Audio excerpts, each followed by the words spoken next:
दिया। गृह मंत्री अमित शाह ने पूरी कानूनी जो प्रावधान है वो गिनाए, सुप्रीम कोर्ट के आदेश का हवाला दिया और आम आदमी पार्टी पे सीधे तौर पे निशाना साधा। एक शब्द का भी जिक्र किया कि वो पार्टी जो छोटी सुपारी की तरह है और ये भी कि 2015 से पहले सरकारें ठीक से चला करती थी। 2015 में जो पार्टी है उसने अपने लिए काम किया, सेवा भाव से काम नहीं किया। देखिए, कल के माननीय गृह मंत्री जी के भाषण में इतनी नफरत आम आदमी पार्टी के लिए, इतनी दुर्भावना अरविंद केजरीवाल जी के लिए नजर आई, जो राजनीति के शिष्टाचार में जिसका कोई स्थान नहीं है। और मुझे लगता है इतने बड़े पद पे बैठे शख्स को, जो एक बार कभी सरदार वल्लभ भाई पटेल उस पद पे बैठे थे, उस पद पे बैठे किसी शख्स को इस प्रकार की भाषा का इस्तेमाल शोभा नहीं देता। लेकिन उन्होंने जो भी बातें कही उसमें मोटे मोटे तौर पे उनकी बातों में एक स्वीकृति थी, एक एक्सेप्टेंस थी कि 2015 तक दिल्ली में सब कुछ ठीक था। 2015 के बाद दिल्ली सरकार से सारी शक्तियां छीनने के कानून बनाने की आवश्यकता आन पड़ी। तो ऐसा क्या हो गया 2015 में? 2015 में आजाद भारत के इतिहास में सबसे प्रचंड बहुमत की अरविंद केजरीवाल की सरकार बन गई।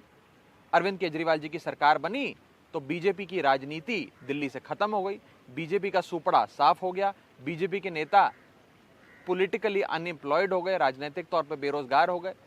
तो फिर ये योजना भाजपा ने बनाई कि दिल्ली की सरकार को ध्वस्त कर दो, निरस्त कर दो, या कभी भाजपा की सरकार तो बन नहीं पाएगी तो सरकार ही खत्म कर दो। इस उद्देश्य के साथ उन्होंने ये कानून बनाया और इसे खुद सदन के पटल पे गृह मंत्री जी ने प्रत्यक्ष रूप से नहीं तो अप्रत्यक्ष रूप से स्वीकारा और 2015 के बाद की गतिविधियों का हवाला देते हुए कहा कि हम अरविंद केजरीवाल की सरकार बनने के बाद ही ये शक्तियां छीनने वाला कानून लाए। दूसरी बिंदु, उन्होंने पंडित नेहरू, डॉक्टर अंबेडकर और सरदार वल्लभ भाई पटेल की बातों की याद दिलाते हुए, जो उन्होंने 1920 के दशक में, 40 के दशक में कभी बातें कहीं, उन बातों के आधार पे ये कहने का प्रयास कर रहे थे, इसलिए हम ये कानून लाए हैं। मैं तो हैरान हो गया, वो भाजपा जो रोज पानी पी पी कर पंडित नेहरू को गालियां देती है, बारे में न जाने क्या क्या दुष्प्रचार फैलाती है, वो आज नेहरूवादी हो गई। गृह मंत्री अमित शाह जी नेहरूवादी हो गए, उन्हें नेहरू जी की याद आने लगी।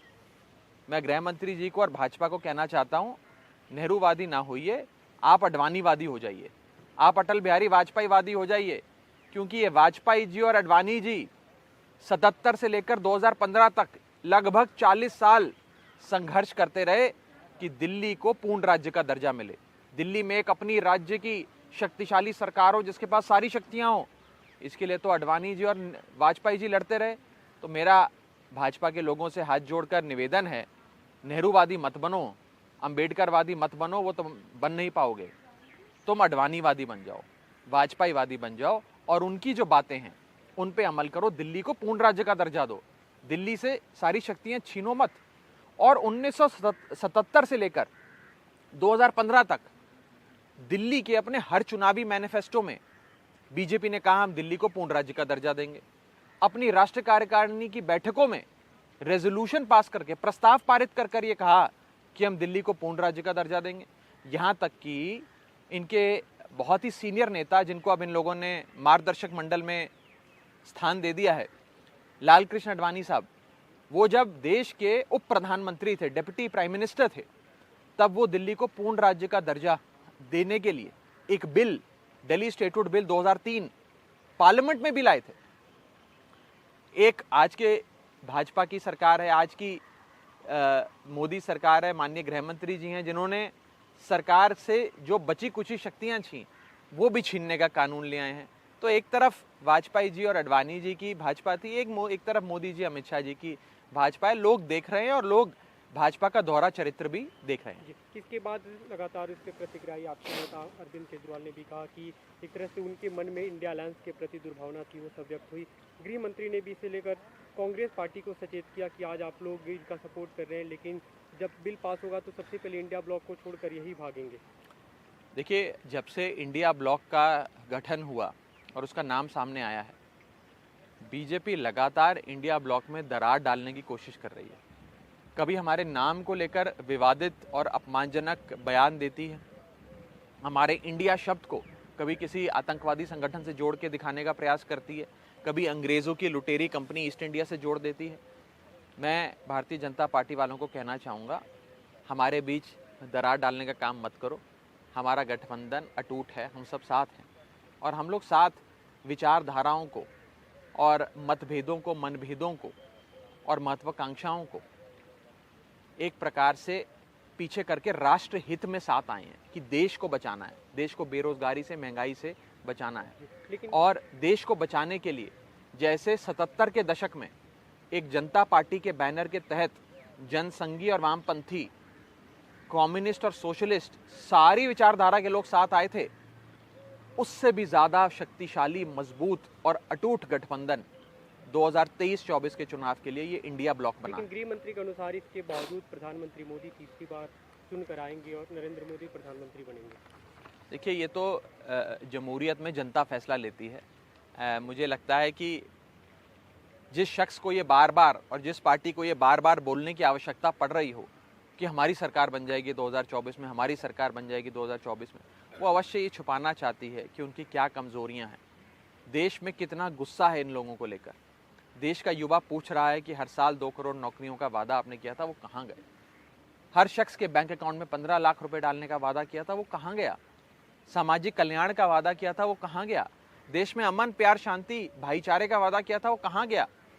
और बुनियादी चीजें, बिजली, पानी, शिक्षा, स्वास्थ्य छोड़ दीजिए, हमारे देश में कम से कम कानून व्यवस्था तो ठीक ठाक थी। आज तो भाजपा शासित प्रदेश जल रहे हैं, हरियाणा जल रहा है, सांप्रदायिकता से प्रेरित वहां पे हिंसा हो रही है, मणिपुर जल रहा है, 2 समुदाय के बीच में भयंकर भीषण लड़ाई हो रही है, न जाने कि कितने लोग मौत के घाट उतर गए। ये देश भाजपा के हाथों सुरक्षित नहीं है। अगर भारत को बचाना है तो भाजपा से छुटकारा चाहिए। कल आपके एमपी सुशील रिंकू को सस्पेंड कर दिया गया। चर्चा के दौरान उन्होंने घर पे जो नोटिस की कॉपी है वो फाड़ कर फेंका था। देखिए, बहुत ही दुर्भाग्यपूर्ण है कि आम आदमी पार्टी के सांसदों को सस्पेंड किया जा रहा है। एक तरफ हमारे राज्यसभा के सांसद संजय सिंह जी को सस्पेंड कर दिया, दूसरी ओर लोकसभा में हमारे सांसद सुशील रिंकू को सस्पेंड कर दिया।